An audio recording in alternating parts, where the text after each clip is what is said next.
The second mistake that flippers often make is they underestimate their renovation or their rehab costs for a property.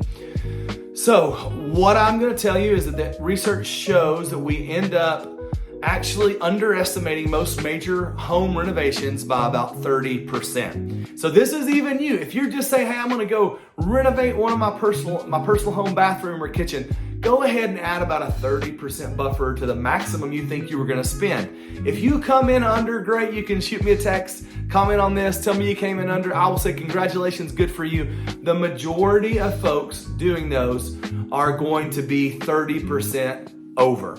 And so that will help you if you just go ahead and add that in. You're going to feel good about it. You have the money there. Not going to be a stressor. If you don't have that money there, you're going to end up stressed. Even worse, possibly, if it's a flip, though, because that 30% could put you completely in the wrong end of making money. You lose money out of this flip, or you end up in a real pickle. And so how do we avoid underestimating our for renovations? We add a 30% cushion. Second, we do great inspections. So you want your agent to do great inspections. Now, before those inspections, like we talked about in the first video, before you ever put an offer down, they should have run a really detailed CMA for that neighborhood to tell you kind of where this house is at now and then what it could be worth. So you know that, hey, if I go spend this, I've still got this in profit. We'll talk about taxes later, so be careful. But you want a huge buffer, and I would say you want minimum of a 40% buffer from what you've spent to buy it and renovate it, and then what you're going to sell it for. And we'll talk about why here in a little bit. But renovations, you got to know kind of what you're looking at. So you need to have the great inspections, obviously.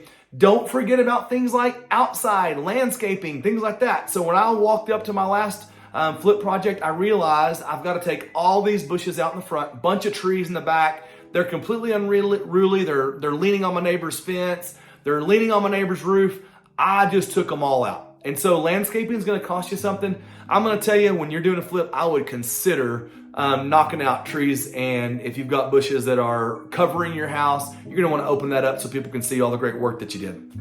So that's part of it. Getting the lawn put back in, flower beds, things like that. That's something I do myself. I don't hire out a whole lot of, except for taking out the trees. I do have somebody that does that. But I don't mind going over and working on the lawn and working on that. But just have that cost put in there if you're going to do something special, like lay sod or put a sprinkler system in or whatever. So I'm walking up. I see the garage doors. Well, they need to be replaced.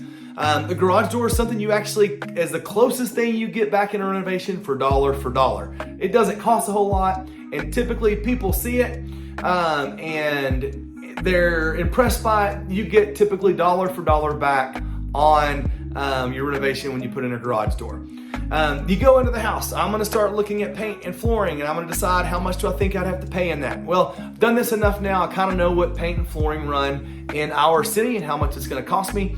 And so I can do that pretty well. I'm going to think through countertops and where am I going to put these. And at this point, I'm putting in pretty much granite countertops. However, if it gets too skinny, I may not be able to put a granite countertop in. In most neighborhoods, I'm going to get some money back for granite, and so I'm going to go ahead and drop it in there. Lots of different tricks with that as well to actually make some cheaper granite look more expensive. Lots of things we can do there too. But I'm going to go and I'm going to look at each bathroom, and I'm going to say minimum $5,000 for each bathroom, up to $10,000 maybe, depending on what all has to happen. The kitchen, I'm going to say $10,000.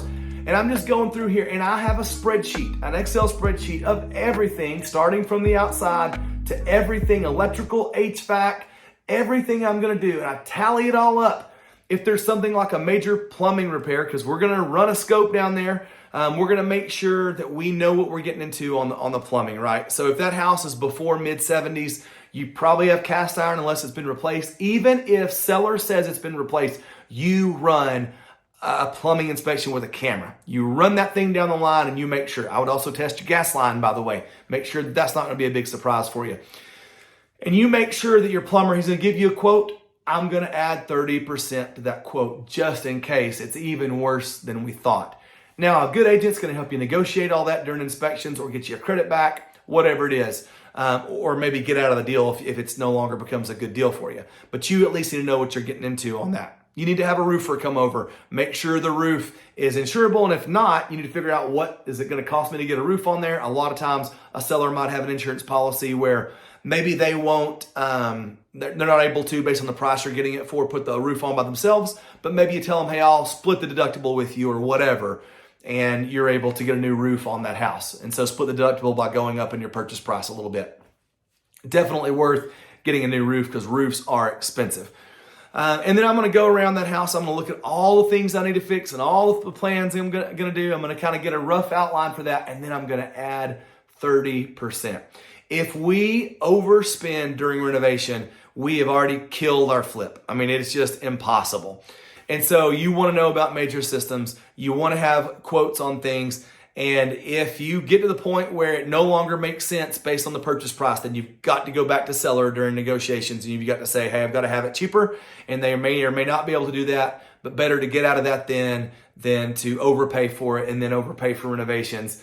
And now you're not going to make any money as a flipper at all. So we'll get back in our next lesson on the next video.